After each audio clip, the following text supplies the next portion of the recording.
Okay, so you better have a pretty good reason to tear out a Beams 3S or even an NA2J out of an IS300, especially if the replacement doesn't have a turbo. If the plan isn't just to upset the Toyota purists, then you've lost me. Like, where is this going?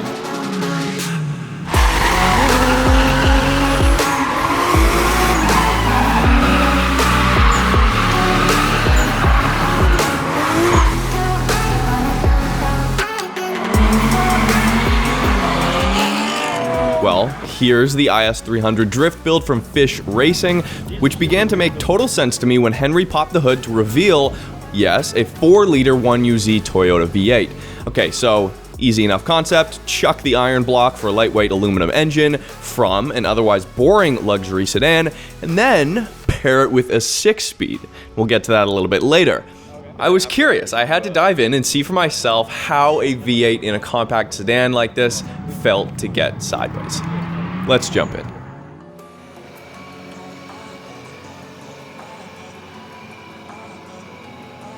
What are we driving today, Kyle? We're driving a 1J Chaser. That's left-hand drive swap. Whoa! No shit. You know what? I didn't even clue in. I was like, this seems normal. It takes a lot of people time. Was that required, or did you just do that for fun? I just felt like it. Hell yeah.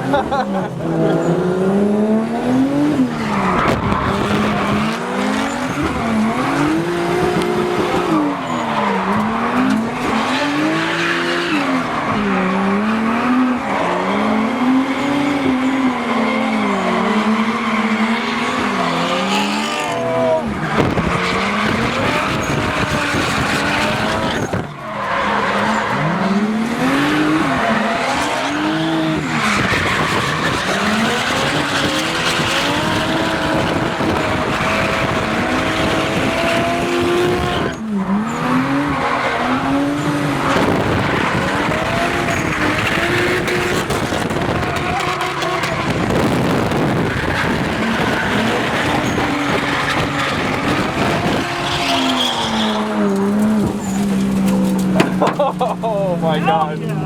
Dude.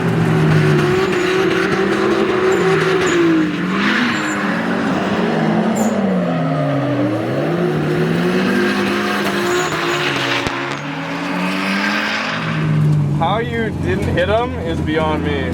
I don't know how. Well, no, his bumper. Oh shit, no way. Or is that from the tire? Did we have a third on that? Oh yeah, we did. Yeah, we did. I don't know where he was relative to us, but we were close. Yeah. He was fairly close to us. You can see yeah, I feel like it was probably from his tire. But then again, on one of those, I could have, like, I was fully prepared for you to tap him. Oh, he's got a knife all ready to go and everything. Left-hand drive swapped. Very interesting. All right, you guys, we're just gonna hop in here with Henry from Fisch Racing for our inaugural run in the IS. Good to go? Yeah, absolutely. All right, you guys, let's do it.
we're about to hop in the IS300 for the first time. Although, I don't know if I'd necessarily really call this an IS300 anymore. IS400? Yeah, exactly, that works. Yep, absolutely. First time drifting on a track. First time drifting really, period. So, we're all having fun.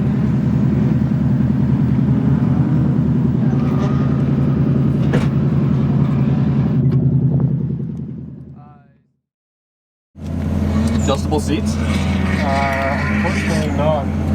I'm gonna do my best. My leg is just about at locking, but it's not, so I think we'll be fine.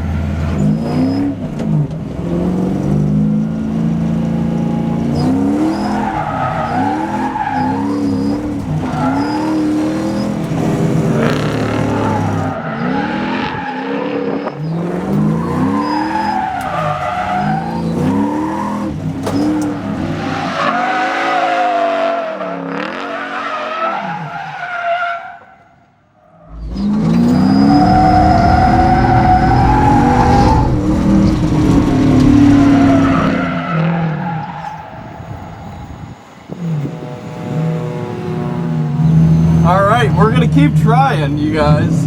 We're gonna keep trying. We'll give myself a couple more minutes here.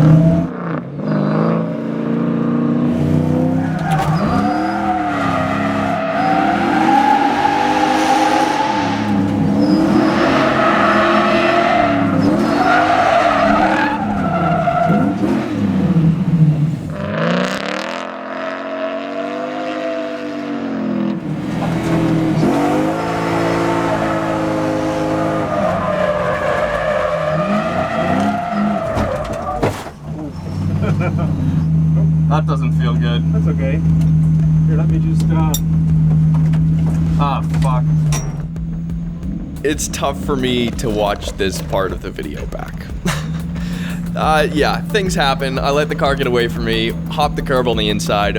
Luckily, that wall on the outside is not what I hit, but nonetheless, like, someone's got to build it, and it takes an enormous amount of trust for someone to allow me behind the wheel of their car, but it was at this moment where I am just I'm just sinking in my own despair, and you know, big regrets setting in. But at the same time, when you're out here, when you're learning how to drift, and when I'm, you know, tossing a brand new car that I've never driven before around on track, you know, mistakes happen. So I'm really sorry, Henry and the guys at Fisch Racing, for the damage that I caused. Hopefully it didn't set you guys back too far with your build or any other track days you guys have coming up.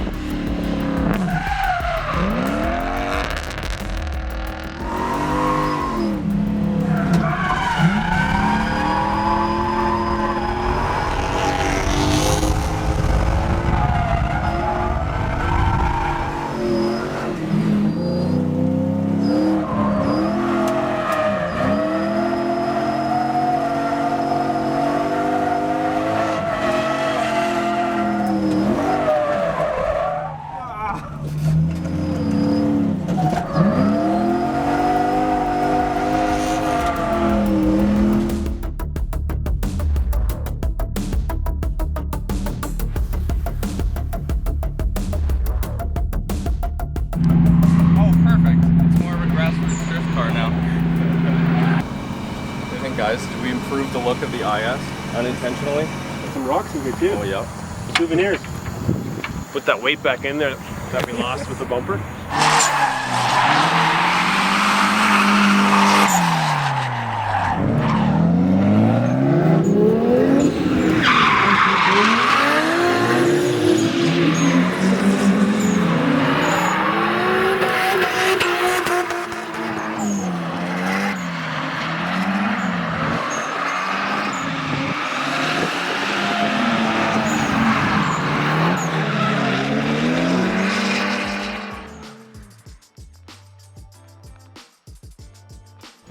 The only thing that really sucks with this car, there's very little room here on both sides. Yeah. So I have a feeling that once we go turbo, I won't be able to actually run an exhaust. Because there physically is no room. Like if the turbo was here, how are you gonna get down there? But yeah, it'll probably gonna be just a hood dump. Consider this, you guys consider this first iteration. Yes. V1. V1. Tell me a little bit about what you guys do. What's the goal behind the bell housing kits, adapters, and the whole product line? What are you guys trying to do? Well, we're basically in the market to provide a very high-end, premium product that allows you to mate the CD gearbox to different power plants. Mm-hmm. So like the JZ, we've got the LS, the UZ now. Currently we're working on the RV, K series, the Honda, and then who knows what'll come next. We'll see. So what's your background? Because I mean, this car revs to 8,600 RPM, if you guys could believe that or not. Because that's the opposite of a lot of V8 builds. A lot of V8 builds are just big displacement, low end torque. Like, what's your background? What other cars have you owned? Back in the day, I had a 911 Carrera, a 996. I had a bunch of European vehicles like BMW, Volkswagen, and then I had a chance to buy basically a stock IS300 NA2J, and that just got me hooked on the Japanese side.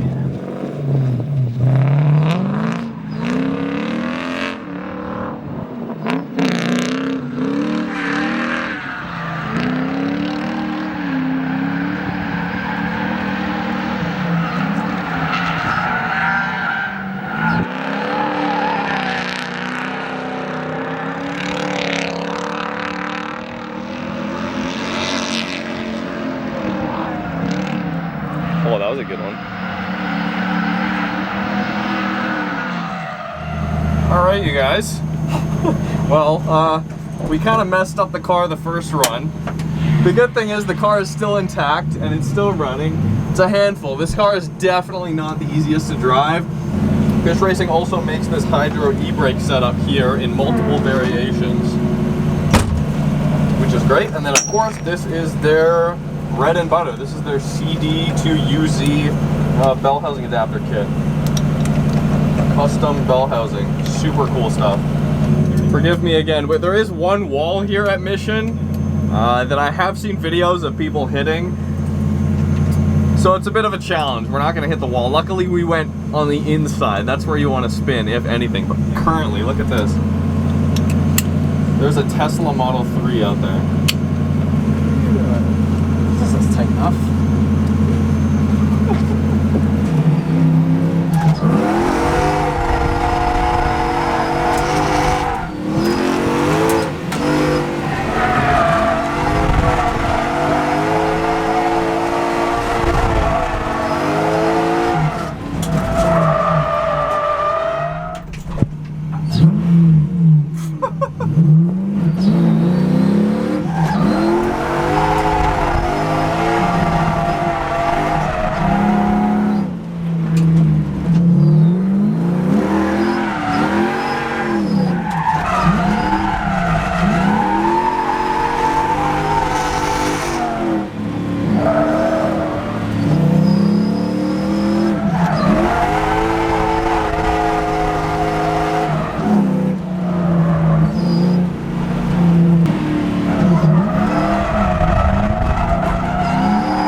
That is so tough.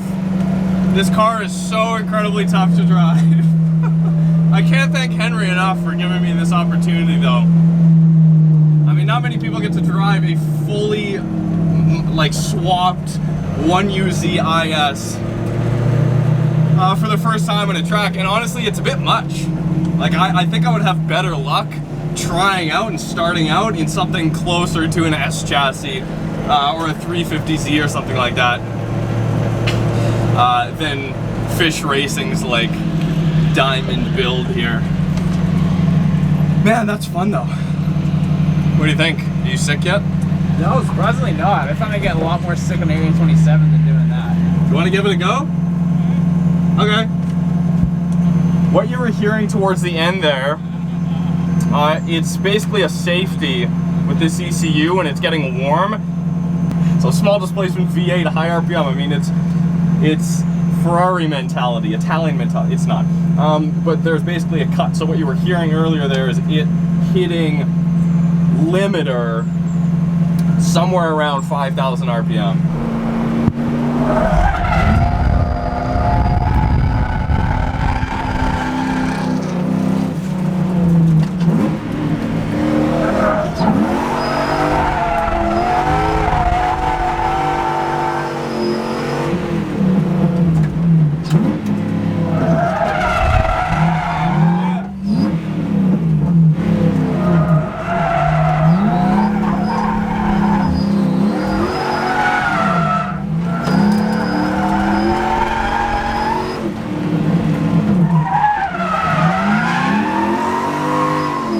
The key is just mental focus and practice. That's really all it comes down to. And of course, tweaking your car in such a way to where it works for you, right? Not every setup is gonna work for every single person. What are some of the challenges if someone at home was to look to swap a 1UZ, as you're saying they're pretty good value? Yeah. What are like some of the challenges you guys had? Basically, the biggest challenge I would say is the steering rod that comes down. Okay.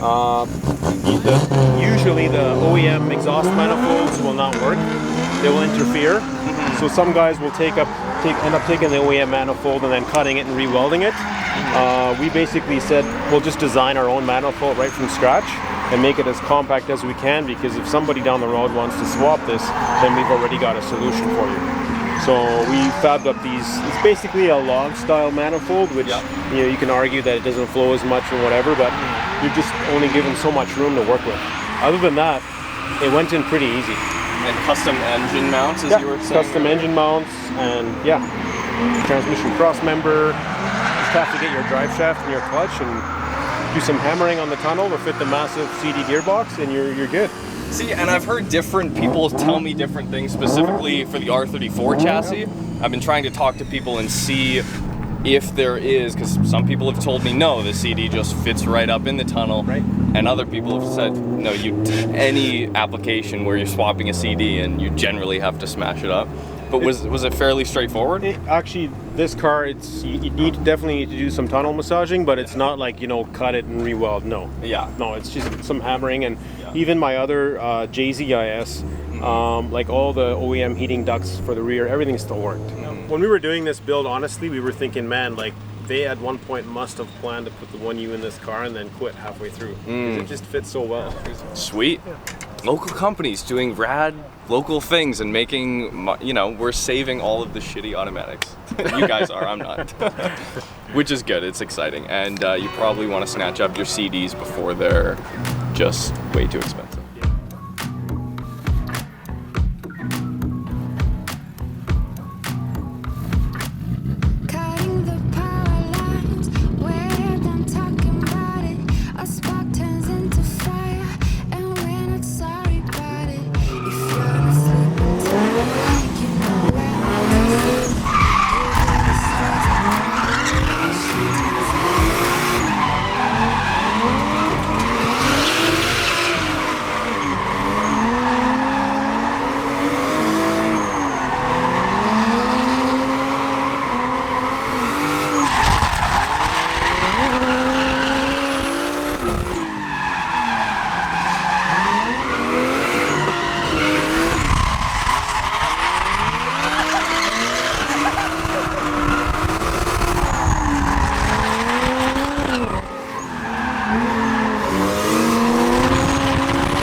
I'm watching you with the e-brake. It's like you're finessing it so much. It's all about finesse. Man. Woo! That was probably one of my best laps today. That was sick. Thanks for that. There was a few times when he was so angled out, I was like, he's spinning. And then no, he caught it. Dude, I was on your fucking door. I know, I almost hit the wall. I had to stay close, otherwise you were gonna hit me. Yeah, I know. All right, should we do a hot lap? Yeah, let's do it.